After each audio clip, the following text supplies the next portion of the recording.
Kampanye busuk yang dilancarkan oleh orang-orang di luar sana.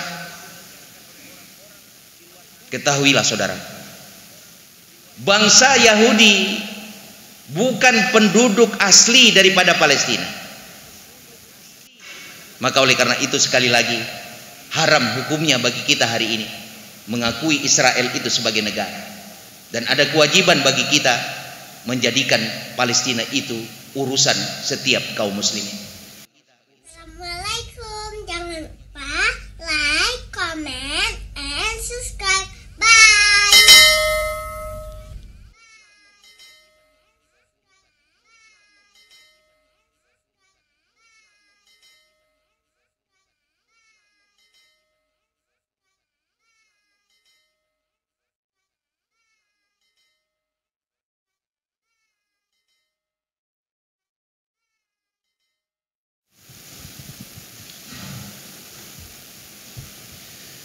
Assalamualaikum warahmatullahi wabarakatuh. Bismillah walhamdulillah, wassalatu wassalamu ala sayyidina Muhammadin ibni Abdillah wa ala alihi wa ashabihi wa man tabi'ahu wa mawalah.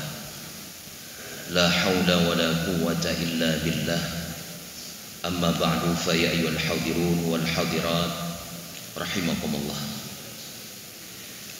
Bapak Imam yang kami hormati, ketua dan seluruh pengurus Badan Kemakmuran Masjid yang kami muliakan, alim ulama, guru-guru kami, tokoh-tokoh masyarakat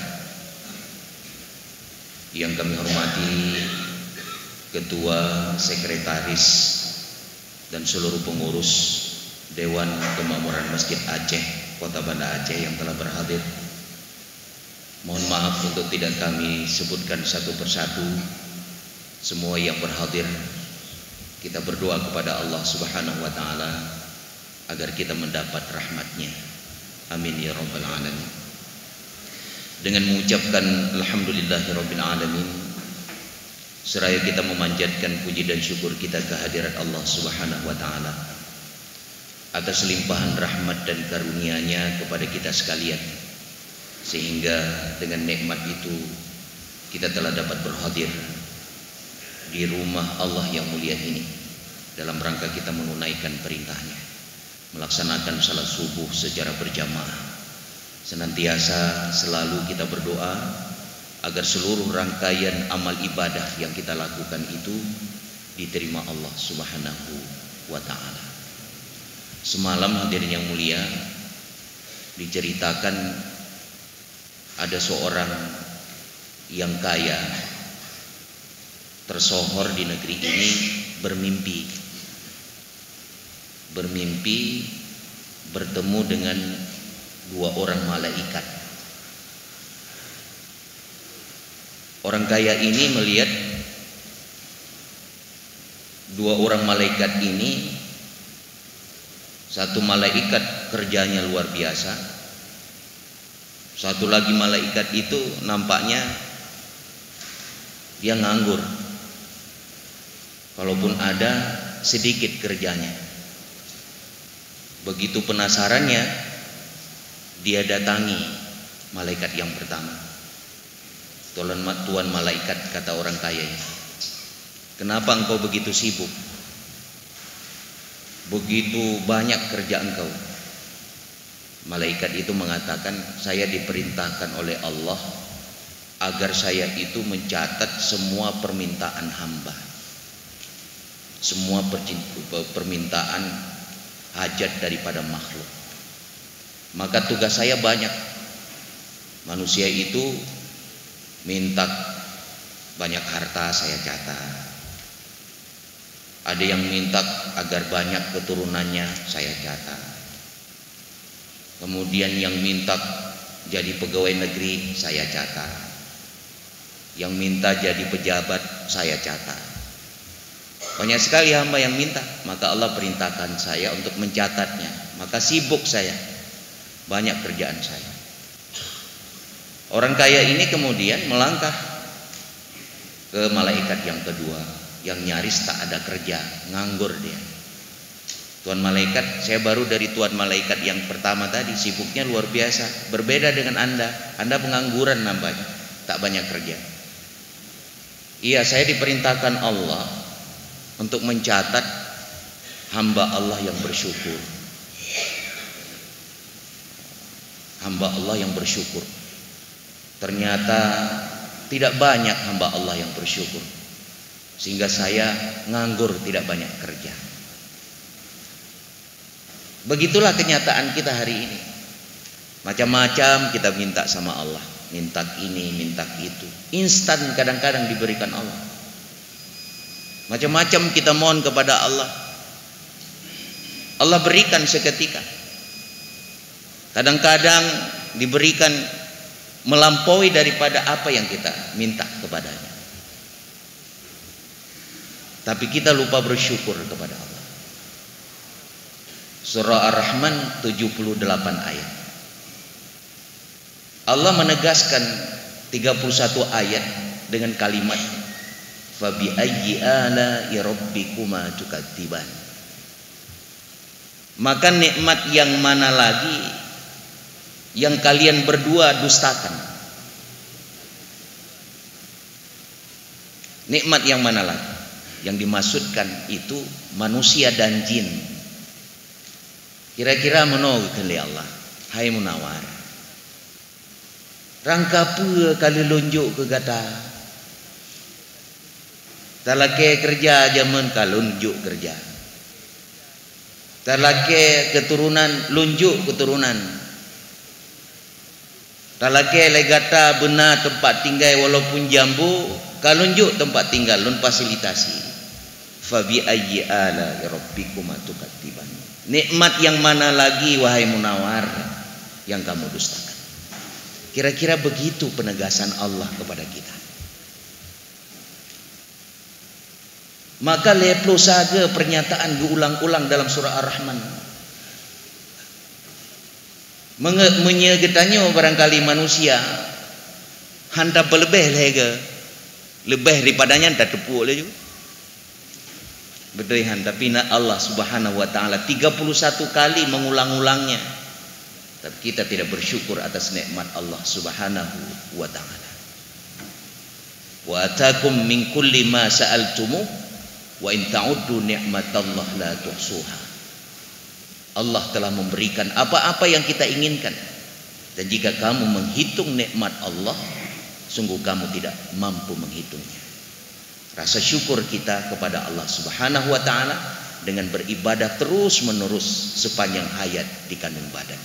Ibadah secara umum hablum minallah wa hablum minan nas. Sejalan dengan itu kita menyampaikan doa.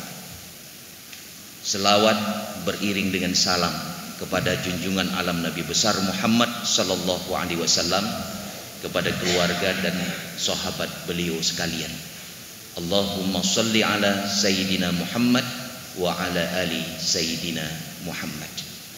Hadirin jamaah salat subuh yang dimuliakan Allah Subhanahu wa taala.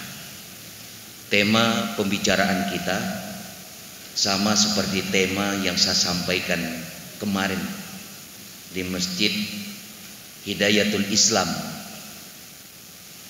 Tengkunya Arif, Gampung Melatah, Papuen, Lamreun, yaitu buktikan cinta kita kepada Rasulullah melalui menjadikan Palestina urusan kita.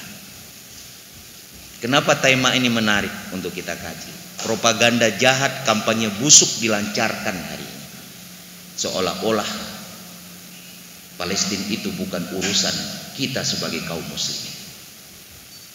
Namun sebelumnya hadirin yang mulia, kita kupas sedikit sejarah bagaimana kita mencintai Rasulullah sallallahu alaihi wasallam, terutama sejarah peringatan Maulid Rasulullah Muhammad sallallahu alaihi wasallam yang kita lakukan di Aceh. Karena dalam konteks ini pula ada orang yang mempertanyakan. Apa yang dipertanyakan? Kenapa Maulid di Aceh itu selama 100 hari? kenapa 3 bulan berturut-turut tambah 10 hari? Waktu ditanya oleh orang luar, nah yang jawab tujuannya silaturahmi.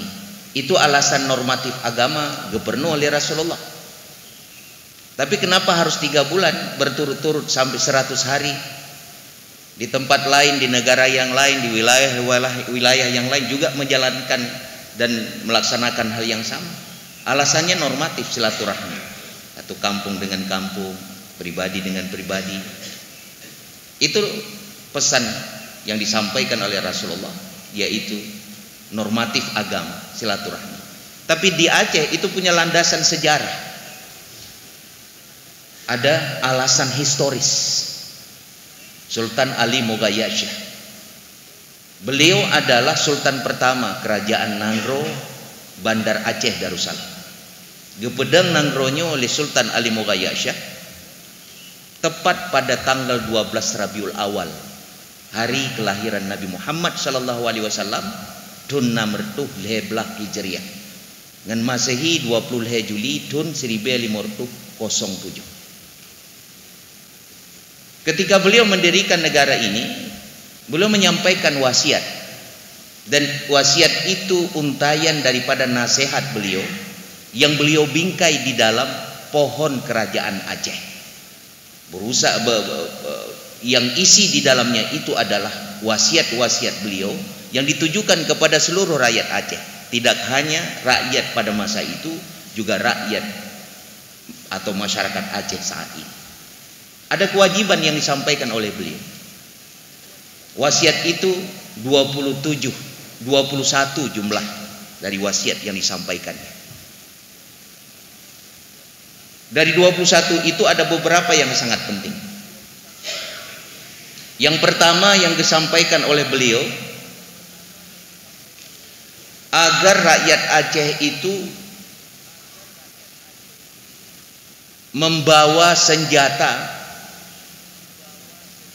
kemana-mana dia pergi, terutama kepada laki-laki yang sudah balik. Senjata itu berupa sikin, parang, rencong, pedang dan sejenisnya. Maka hanahirin hadirin yang mulia, dekade tahun 70-an, tahun 80-an, kita melihat orang-orang tua kita di kampung itu kemana-mana pergi bawa rencong, kemana-mana pergi bawa sikin. Cikana tikin lang keiyang. Geja upatai ke batikin, geja ukude ke batikin, geja ublang ke batikin. Maka aturan negara sekitar tahun 80-an dilarang kita membawa senjata tajam. Maka kan ada pamiu yang sering kita dengar sama orang tua kita dulu. Orang Aceh itu rencong kiri kanan, dompet bisa hilang. Kiban hanggada tetah-tetah keja Medan tuntun 70-an. 70-an belum ada listrik di Aceh, Pak. Ru Medan ke kalen ke tiang lambung-lambung dan. Kiban di Made, dipikir itu tiang jemuran. Lagi gampung ke pasang ke danyo pupun tu tamade. Dipikir le urang Aceh jauh Medan tunya. Dipikirnya tempat Made ini tempat jemur pakaian ini. Tengah tengah ulangnya trap dari dompet. Gak ada peng di Medan, dirampok di Medan karena tengah benar. Maka ifamiu yang dikatakan oleh orang tua kita dulu, dompet apa rencong kiri kanan dompet bisa hilang. Itu pesan Ali Mogayasha. Maka semua yang menjadi tradisi itu legasi daripada Sultan Ali Mogayasha, kenebah indatu. Jadi apa yang kita puput, apa yang kita lakukan dalam konteks tradisi adat itu legasi dari indatu kita dulu. Jadi bukan kita buat-buat, kedapu sena-sena istilah jibata aja. Bukan kita ada-adakan, itu legasi, warisan daripada indatu kita. Karena kepegahlom li Ali Mogayasha, nah kewajiban laki-laki yang sudah balik untuk menuntut fardu ain ilmu agama untuk keselamatan mereka di akhirat. Nah kewajiban kitanya menuntut ilmu agama. Yang perintah kewajiban bagi rakyat Aceh. Berlaku tidak hanya bagi rakyat pada masa itu, bagi kita sekarang juga punya kewajiban menuntut fardu ain ilmu agama, keselamatan akhirat. Yang negalan Iban raja dengan kewajibannya menyelamatkan rakyatnya agar selamat di akhirat. Kemudian kepegah lom dari raja, kewajiban rakyat terutama laki-laki yang sudah balik, ilmu kebal dipelajari. Yumerno ilmu kebal, ilmu silek dan ilmu pedang. Yang nagalan teruk zaman uruji kagak pegah li ali mogaya syah. Yumerno ilmu bela diri untuk keselamatan mereka di dunia. Keinginan pemimpin hana lain keselamatan rakyatnya di dunia, keselamatan rakyatnya di akhirat. Itulah tujuan kehadiran pemimpin. Mengantarkan rakyatnya, mengantarkan masyarakat yang dipimpinnya ke pintu gerbang surga. Kan giwa pilih pak katanya nunggu. Nyona pemimpin katanya di Aceh giwa pilih ini keburukan, ini kebaikan, pilih rakyat. Nyobeng konvensional, nyobeng ribawi, pilih. Hanai pilih pemimpin Islam. Pastikan kebaikan untuk rakyat, pastikan surga untuk rakyat. Tidak boleh meminta rakyat untuk memilih. Maka Sultan Ali Mughayya Shah kehadirannya sebagai pemimpin ingin menyelamatkan rakyat Aceh di dunia dan di akhirat. Anak gedanya nunggu. Kadang-kadang khawatir ketika kita mengantarkan mereka ke sekolah. Tak kalian buat video anak-anak itu dibuli, dikeroyok ramai-ramai. Ada yang meninggal dunia. Tidak hanya terjadi di Jawa, di Aceh juga sering terjadi. Sampai kemudian dia dikeroyok, dipukul oleh teman-temannya sendiri. Bekali anak kita dengan ilmu bela diri agar mereka punya ketahanan fisik. Ulama-ulama kita tempo dulu mereka belajar di dayah, di samping ilmu agama mereka dibekali ilmu bela diri. Lihat ulama-ulama tanya yang hebat dalam pertahanan tubuh, dia punya ilmu bela diri. Salah satunya Allahu yarham Tumin Blang Bladi. Dia punya pertahanan tubuh, dia punya ilmu bela diri. Dan ulama-ulama kita tempo dulu juga punya ilmu bela diri. Uronyo katanya, fisik anak-anak kita lemah hadirin. Pertahanan tubuh anak kita lemah. Di rumah ayam potong dapat jumpa hanu. Di luar jajan kita, santapan keseharian anak kita yang masuk ke dalam tubuh anak kita itu penyedap. Secara fisik mereka lemah hadirin. Maka kita mendorong lembaga-lembaga pendidikan yang ada, terutama Islamic boarding school yang ada di Aceh, ajari mereka mungkin program ekstrakurikuler dengan ilmu bela diri. Yang amanah Sultan Ali Mughayya Shah agar katanya selamat di dunia. Le urang jahat kan tapi kile katanya urang di luar tidih saban lagi katanya mandum gat-gat. Nah orang jahat di luar tidih. Maka itu pesan Ali Mughayya Shah. Dan yang menjadi kewajiban bukan saja rakyat di saat itu, juga kewajiban bagi kita saat ini. Kemudian pulang gepegah le Sultan Ali Mughayya Shah. Gepegah lom le Sultan Ali Mughayya Shah bahwa dalam praktek syariah kita yang bermazhab Syafi'i, ahli sunnah wal jamaah, dalam kondisi darurat, dalam kondisi tertentu memenuhi syarat-syarat dan rukun, tidak boleh menafikan keberadaan tiga mazhab yang lain. Lontanya yang Mbak Urung Drone, toleran tidak Sultan Ali Mughayya Shah. Dia tidak menafikan keberadaan mazhab yang lain. Dari zaman karena mazhab selain mazhab Syafi'i yang menjadi mazhab negara di saat itu, artinya Sultan Ali Mughayya Shah mengakui keberadaan mazhab yang lain. Mazhab yang lain, mazhab Maliki, Hanafi dan Ahmad bin Hambal atau Hambali.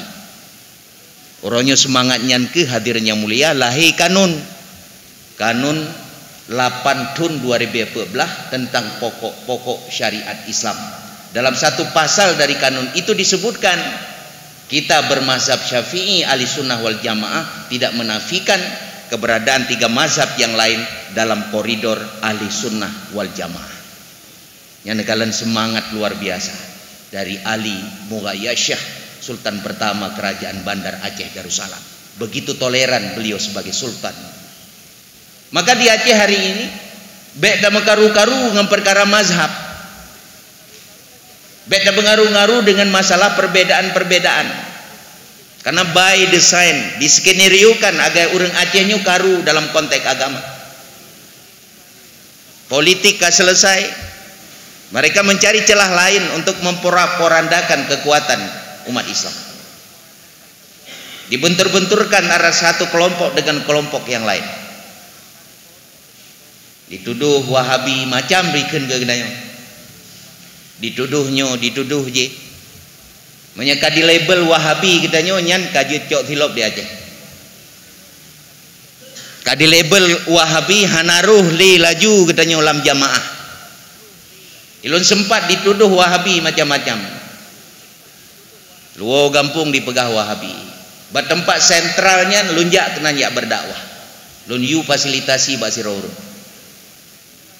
Lun puturi road dengan tutu, dengan ucapan, dengan penyampaian dalam ceramah lu. Lehnya dikeun tengku. Rupaji drone saban ge kamu sih. Manyam beda broken lu pikir drone Wahabi. Yang dipegah liawanya. Artinya ada kelompok, ada pribadi yang selama ini mengeklusifkan diri. Maka orang Aceh itu tutur sapanya luar biasa, keramah tamahannya itu luar biasa.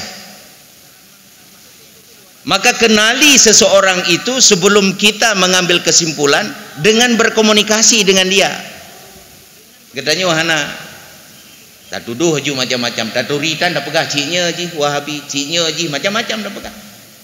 Kita dianjurkan untuk berkomunikasi, bersilaturahmi agar kita mengenal dia, dia pula mengenal kita. Orang Aceh menan loronya cepat sekali kita memberikan stigma macam-macam kepada teman kita sendiri kadang, padahal kita tidak tahu kebenarannya. Maka oleh karena itu hadirin yang mulia, sifat toleran itu harus kita tumbuh kembangkan di negeri ini. Karena ada usaha orang di luar sana untuk memporak-porandakan kekuatan kita di Aceh. Kemudian yang disampaikan oleh Ali Moghayyasah terkait dengan maulid. Gegen li Ali Moghayyasah di poin yang ke-17, kewajiban rakyat Aceh melaksanakan maulid itu selama 3 bulan tambah 10 hari. Tujuannya bersilaturahmi antara pribadi dengan pribadi, masjid ke masjid, gampung ke gampung dengan cara saling mengunjungi. Yang takalan. Maka cat daripada Sultan Ali Moghayyasah, Sultan Iskandar Muda, setahun setelah dia memimpin Aceh tahun 1607, di dalam kanun Al-Asyi disebutkan penguatan peringatan maulid di Aceh. Gepegat tahapan-tahapan oleh Sultan Iskandar Muda. Tahapan pelaksanaan pertama di tingkat mukim. Di tingkat yang kedua, tahapan yang kedua di tingkat gampung, baru di tahapan yang ketiga di tingkat pemerintahan kerajaan. Yang gepegat penguatan-penguatan oleh Sultan Iskandar Muda. Maka tak kalah nurunnya sebagai legasi dan warisan daripada indatu kita yang zaman di tingkat kemukiman bak maulud pun. Iban tradisi budaya kita undang masjid-masjid tetangga bersilaturahmi, makan kuah belangung di masjid kita. Tahapan yang kedua di tingkat gampung antar menasah, begitu pula kita mengundang menasah tetangga, gampung tetangga bersilaturahmi, makan kenduri. Kemudian yang jaring uronyo takalan di tingkat yang ketiga, tahapan yang ketiga di tingkat pemerintahan kerajaan yang gepegat oleh Sultan Iskandar Muda, dia mengundang sempena peringatan maulud di tingkat kerajaan ban mandum urang Aceh, terutama tokoh-tokoh mukim, gesi, tokoh-tokoh masyarakat. Dua sajan Sultan lih paju kauri Sultan memerintahkan kepada mukim, kepada gesi, tokoh-tokoh masyarakat yang telah berhadir, sampaikan aspirasi mereka. Pernah permasalahan di kampung masing-masing. Dia memerintahkan salah seorang menteri yang bertugas untuk mencatat dan menginventarisasi semua permasalahan itu. Kemudian Sultan memerintahkan kepada menteri untuk menindaklanjuti segala permasalahan tersebut. Masalah sosial kemasyarakatan terjadi, masalah cia gampung hana betui, masalah pertanian, masalah umong, masalah lampu dan sebagainya. Dicatat oleh menteri, diperintahkan menteri untuk menindaklanjuti permasalahan itu. Nyanekalan sempena mulut. Ditampung berbagai macam aspirasi masyarakat oleh Sultan, pemerintah Aceh di saat itu. Maka apa yang kita yang pegat orangnya selama 100 hari, di samping ada landasan normatif agama silaturahmi, ada alasan sejarah. Bahkan kita yang pegat mulut selama 100 hari. Jadi alasan normatif agama, tujuan silaturahmi ada, kemudian alasan historis pun ada. Maka bagi kita sekarang ini, generasi di era milenial, kita terus menjaga warisan budaya daripada indatu kita tempo dulu. Kemudian yang kedua, hadirin yang mulia, cinta kita kepada Rasulullah kita tunjukkan dan kita buktikan lewat kita sering menyebut nama orang yang kita cinta. Rasulullah orang yang kita cinta, sebut nama dia. Orang tua kita adalah yang sangat kita cintai, kita sering menyebut namanya.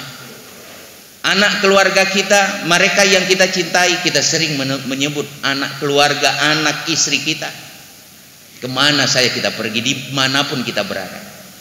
Begitu pula kita cinta kepada Rasulullah. Sejatinya melebihi cinta kita kepada orang tua, melebihi cinta kita kepada keluarga. Seringlah kita menyebut namanya. Macam-macam model sebutan kepada Rasulullah. Nah, sering yang kita nyodanyong kamaklum Allahumma salli ala Sayyidina Muhammad wa ala ali Sayyidina Muhammad. Nasyid dengan selawat badar, macam-macam jenis selawat. Tujuannya adalah mengingat dan menyebut nama Rasulullah Muhammad sallallahu alaihi wasallam. Ada orang di luar sana di kalangan liberal, mereka mengatakan kalau memang Muhammad sallallahu alaihi wasallam yang sidro urang yang mulia, kenapa Allah memerintahkan umat Islam itu untuk berselawat kepadanya? Kalau memang Nabi Muhammad itu seorang yang hebat, yang mulia, kenapa justru umatnya diperintahkan untuk berselawat kepada Rasulullah Muhammad sallallahu alaihi wasallam? Yang perlu kita jelaskan, dengan berselawat kita kepada Rasulullah bukan berarti kita akan menambah kebaikan Rasulullah. Karena kebaikan yang kita miliki hari ini itu datang dari Rasulullah. Jadi kembali kepada kita sendiri. Karena Rasulullah sallallahu alaihi wasallam itu sudah dijamin oleh Allah Subhanahu wa taala. Rasulullah sallallahu alaihi wasallam itu adalah orang yang agung kata Allah Subhanahu wa taala dengan akhlak yang beliau miliki. Jadi kita berselawat, kebaikannya itu kembali kepada diri kita. Bukan untuk menambah kebaikan Rasulullah sallallahu alaihi wasallam. Begitulah Abdullah Jawad Amuli mengatakan bahwa dia mentamsilkan orang yang berselawat itu sama seperti seorang penjaga kebun. Pada suatu hari raya dia memetik sekutum bunga, kemudian dia persembahkan kepada pemilik kebun. Pada bunga itu pemiliknya adalah yang punya kebun tersebut. Artinya apa? Buah kebaikan yang kita miliki hari ini itu berasal dari kebun atau taman Rasulullah sendiri. Kebaikan-kebaikan, rahmat Allah, karunia Allah yang Allah turunkan ke muka bumi itu dengan asbab Rasulullah Muhammad sallallahu alaihi wasallam. Jadi kembali kepada diri kita sendiri. Man shalla alayya salatan wahidah sallallahu alaiha asyru salawatin wa rafa'u asyru darajat wa kutibat lahu asyral hasanat wa muhiya anhu asyras sayyiat. Si barang kaso yang dimuslawut ateh lun siga, Allah akan gemuslawut ateh urang yang hipluh ga angkat 10 derajat, ga tulih 10 kebaikan, ga hapuskan 10 keburukan. Begitu Nabi menyampaikan dalam sebuah hadis yang sahih, sekali saja berselawat, 10 kali Allah berselawat terhadap diri orang yang berselawat itu. Getulih 10 kebaikan, hapuskan 10 keburukan, tingkatkan derajat 10 tingkatan. Jadi kembali kepada diri kita. Maka kemana saja kita pergi, ingat Rasulullah Muhammad SAW dengan menyebut namanya. Man gepegah lesidro penyair Arab, man ahabba syai'an aksaru min zikri. Barang siapa yang mencintai sesuatu, mereka itu sering menyebut namanya. Cinta kita kepada Rasulullah, kita berselawat kepadanya. Allahumma salli ala Sayyidina Muhammad wa ala ali Sayyidina Muhammad. Kemudian yang terakhir hadirin yang mulia, bukti cinta kita kepada Rasulullah, menjalankan dan menanamkan seluruh ajaran agama yang diajarkan beliau di dalam kehidupan. Kita menghidupkan tradisi bukti cinta bagus, kita berselawat kepadanya juga bagus. Yang lebih bagus lagi, di saat selawat yang kita bacakan itu kita maknakan di dalam kehidupan. Bagaimana kita maknakan selawat di dalam kehidupan? Implementasikan nilai selawat itu di dalam hidup dan kehidupan kita, di dalam keseharian kita. Ada sebuah ajaran yang diajarkan oleh Rasulullah, kepegah oleh Rasulullah dalam sebuah hadis, masalul mu'minina fi tarahumihim masalul jasad. Itu ajaran Rasulullah, makna selawat yang harus kita implementasikan di dalam kehidupan. Perumpamaan orang-orang yang beriman, di dalam mereka berkasih sayang, di dalam mereka itu mencintai satu dengan yang lain. Perumpamaan satu tubuh, kata Nabi. Kalau satu bagian terasa sakit, maka seluruh tubuh akan merasakannya. Itulah perumpamaan orang-orang yang beriman. Hari ini kita berada di dalam masjid, kita menikmati kelezatan kita sholat, kita menikmati kelezatan kita beribadah. Saudara-saudara kita di Palestina hari ini menderita. Ribuan sudah yang menjadi syahid. Mereka syahid menjadi syuhada di sana. Ribuan jumlahnya terluka. Anak-anak menjadi korban, perempuan juga menjadi korban. Tempat-tempat pendidikan hancur berantakan. Tak luput pula masjid yang ada di sana. Mereka hari ini menderita dengan kesedihan yang sangat mendalam. Tempat tinggal mereka hancur. Mereka tidur di alam terbuka beratap langit. Mereka tidak punya makanan yang memadai, tidak punya air yang mencukupi. Mereka hari ini menderita. Tergetarkah hati kita hari ini dengan penderitaan mereka? Atau kita tidak peduli dengan mereka, dengan berani mengatakan bahwa Palestina itu bukan urusan umat Islam, karena di sana terjadi konflik internal, konflik sesama mereka. Nah, ini yang harus kita luruskan hari ini dengan kampanye busuk yang dilancarkan oleh orang-orang di luar sana. Ketahuilah saudara, bangsa Yahudi bukan penduduk asli daripada Palestina. Mereka datang ke Palestina lebih kurang 100 tahun yang lalu atas izin dan restu sebuah negara adikuasa, Inggris namanya. Di samping Inggris ada seorang yang sangat hebat dalam lobi dan negosiasinya, sehingga orang Palestina berbondong-bondong masuk. Orang-orang Israel Yahudi itu berbondong-bondong masuk ke Palestina. Mereka mendirikan Israel Raya di saat itu. Tujuan mereka mendirikan negara Israel Raya tidak lain untuk melemahkan kekuatan Islam. Mereka ciptakan konflik yang berkepanjangan di Timur Tengah hingga detik ini. Berbagai upaya mereka lakukan secara sistematis, secara struktur. Kita mengenal seorang tokoh, negosiator ulung, tukang lobi hebat di saat itu. Namanya Theodore Herzl. Le betul longken home lah. pokoknya lu kena ju cara Inggris ji kadang ci bahasa Yahudi lain cara keun Theodor. Dia pernah membujuk dan merayu Sultan Abdul Hamid II. Sultan Abdul Hamid II di saat itu adalah Sultan Turki Utsmani, kekhalifahan Utsmaniyah, dengan jumlah angka yang sangat fantastis, 150 juta pound sterling. Sertoh 50 juta pound sterling nyan mata peng Inggris lebih kurang 2 triliun.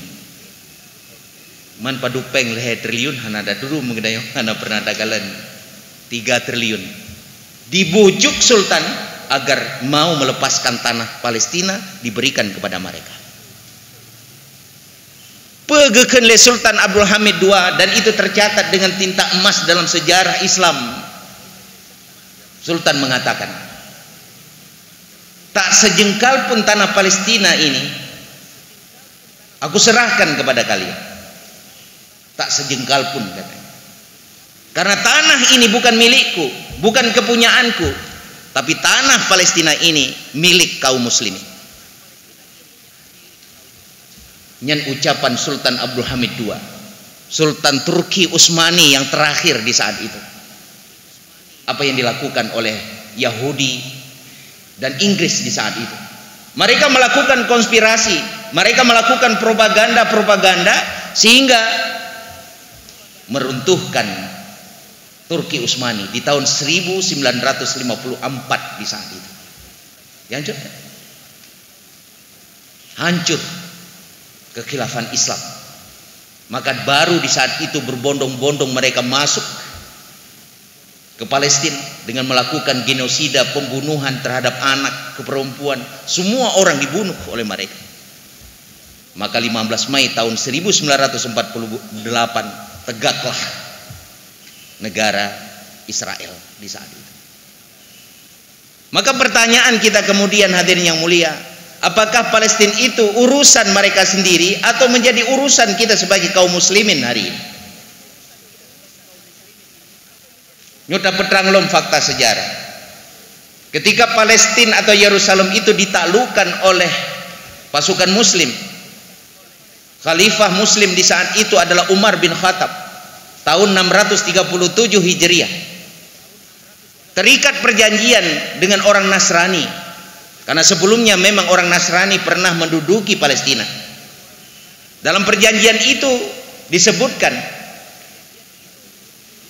bahwa Umar bin Khattab bertanggung jawab untuk keselamatan orang-orang Nasrani, bertanggung jawab dengan hartanya, dengan nyawanya, dengan ibadah mereka.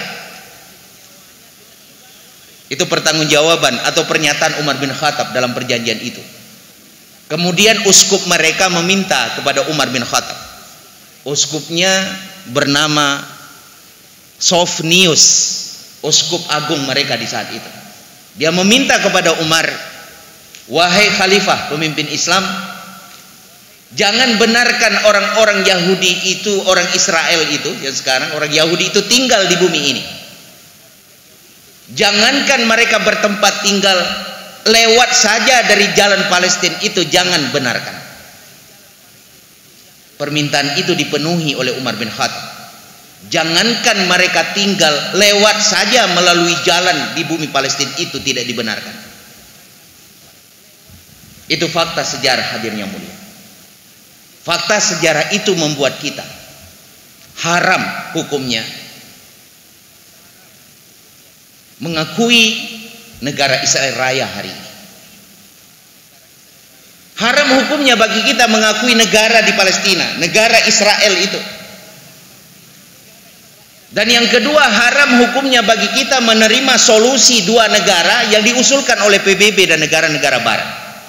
Palestina mau dibelah oleh mereka yang telah diusulkan oleh PBB dan negara-negara barat. Nah, Palestina, Israel, haram hukumnya bagi kita mengikuti solusi tersebut. Ini fakta sejarah hadirin yang mulia. Artinya ban mandum tak petrang bang urang donya. Begitulah kedudukan Palestina hari ini. Nyantanoh kaum muslimin. Malah fakta di dalam Islam hadirin yang mulia, kiblat pertama Masjidil Aqsa di Palestina. Kita mengingat di dalam surah Al-Anbiya ayat 71 Allah juga menjelaskan bagaimana ketika Nabi Ibrahim alaihissalam dan Nabi Lut alaihissalam selamat. Nabi Ibrahim selamat daripada kobaran api yang membakarnya, diperintahkan oleh Allah untuk hijrah ke negeri yang berkah. Gepinah oleh Allah, geyu hijrah oleh Allah ke sebuah negeri yang berkah di alam ini. Tidak lain negeri yang berkah itu adalah Palestina. Rasulullah berkiblat setelah menerima sholat Isra Mi'raj dari Masjidil Aqsa ke Sidratul Muntaha, menerima perintah sholat. 1 tahun sebelum beliau hijrah ke kota Madinah, kiblat masih ke Masjidil Aqsa. Sampai 16 bulan kemudian setelah hijrah, kiblat beliau masih Masjidil Aqsa. Baru kemudian Allah memerintahkan kiblatnya ke Masjidil Haram, Ka'bah Baitullah. Maka sekali lagi hadirin yang mulia, Palestina itu adalah urusan kita kaum muslimin. Maimunah hadirin, pembantu Rasulullah. Luhu po padum Pak. Pak datang jenggi luhu po padum nabak golom luhu da piu. Maimunah pembantu Rasulullah. Gedanyang Mbak Rasulullah, ya Rasulullah, berikan fatwamu kepadaku tentang Baitul Maqdis. Gekele Rasulullah sallallahu alaihi wasallam, kunjungi dia karena dia itu tempat berkumpul. Salat kalian di sana, kalian mendapat 1000 kali pahala berbanding kalian salat di tempat lain. Pergi kalian sana. Geyuja katanya yang na kemampuan Masjidil Aqsa. Maka ke Maimunah dan kawan-kawannya saja hadis itu ditujukan, kepada kita pun ditujukan oleh Rasulullah. Kunjungi, berkumpul kalian di sana, salat kalian di sana. Geyulin nanti. Man Mekah bawa tenyan barangkali hanak tajuh ngan Syam ngan Palestina man getanyo kan ribuan kilo barangkali, atau belasan ribu mil barangkali secara geografi letak kita dengan Palestina. Namun apa yang harus kita lakukan hari ini? Getanyo jauh tunggu badan mungkin truk kedih Palestina karena jarak yang membatasi kita dengan Palestina. Apa yang harus kita lakukan hari ini? Nabi kepegah ad-du'a silahul mu'min. Doa itu senjata orang yang beriman. Wa imaduddin wa nurus samawati wal ard. Doa itu adalah senjata orang yang beriman, tiang-tiang agama dan cahaya langit dan bumi. Maka yang harus kita lakukan hari ini, terus meneruslah kita berdoa kepada mereka. Kita berdoa kepada Allah di setiap kesempatan, lebih-lebih setelah kita salat fardu, sampaikan doa. MPU kita menganjurkan, Lem Faisal ketua MPU memerintahkan, memberikan tausiah agar setiap selesai salat, setiap salat kita di rakaat yang terakhir kita membacakan kunut nazilah, agar Allah Subhanahu wa taala memberikan kekuatan dengan kesabaran kepada orang-orang Palestina dan untuk kehancuran orang-orang Israel laknatullahi alaihim. Itu doa kita. Apakah Rasulullah pernah mendoakan kehancuran musuh-musuhnya? Sering. Rasulullah sering mendoakan itu. Rasulullah sering ada yang mengutus Mu'ad bin Jabal ke suatu tempat. Mu'ad bin Jabal dizalimi. Khalid bin Walid diutus ke suatu tempat. Khalid bin Walid pun dizalimi. Kunut nazilah dibacakan berbulan-bulan agar yang menzalimi Mu'ad bin Jabal, yang menzalimi Khalid bin Walid itu dihancurkan. Maka uronyo na kewajiban bagi kita hadirin, kita baca dalam kunut nazilah katanya untuk kehancuran orang-orang Israel, dan Allah Subhanahu wa taala menurunkan kekuatan, menurunkan kesabaran kepada orang-orang Palestina. Maka oleh karena itu sekali lagi haram hukumnya bagi kita hari ini mengakui Israel itu sebagai negara, dan ada kewajiban bagi kita menjadikan Palestina itu urusan setiap kaum muslimin. Demikian barangkali yang dapat saya sampaikan. Mudah-mudahan tausiah ini menjadi sesuatu yang penting untuk kita pelajari, kita telaah kembali, kita renung kembali, agar kita betul-betul punya keistiqomahan di saat kita memperjuangkan agama Allah. Nah, orang berhenti di tengah jalan, tidak memiliki keistiqomahan di dalam membantu agama Allah. Peduli kepada Palestina, salah satu jalan kita membantu agama Allah. Karena kita mendapat kemuliaan di sisi Allah di saat nanti dibangkitkan bersama dengan as-siddiqin wasyuhada wassalihin. Di saat kita dibangkitkan oleh Allah bersama dengan orang-orang yang benar, bersama dengan para syuhada Palestina, dan bersama dengan orang-orang yang saleh. Amin ya rabbal alamin. Assalamualaikum warahmatullahi wabarakatuh.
nyaman setelah nanti tampil langsung Pak Iwa dan Bapak ini Pak enak ya. Ini dakwah beliau nah, tanpa dibayar apapun, tapi di BBC, di Suling dan dimanapun beliau aktif berdakwah merekam sendiri, mengedit sendiri tentunya, dan sebentar lagi tampil. Jadi ini bagian dakwah kita untuk mengimbangi hal-hal yang negatif tentunya di alam maya. Dan Pak Iwa dan Pak Enda tetap semangat dan bertahan dan mempelajari banyak dari Allah. Baik teman-teman juga Allah pada Ustaz Muhammad Jalil, silakan mudah-mudahan Allah Subhanahu wa taala beri kekuatan kita dan para ustaz kami mengucapkan terima kasih. Bila itu kepercayaan, Assalamualaikum warahmatullahi wabarakatuh.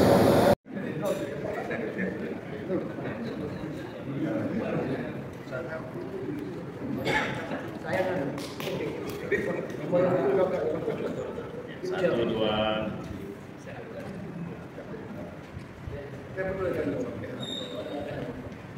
Udah, Pak. Satu, dua,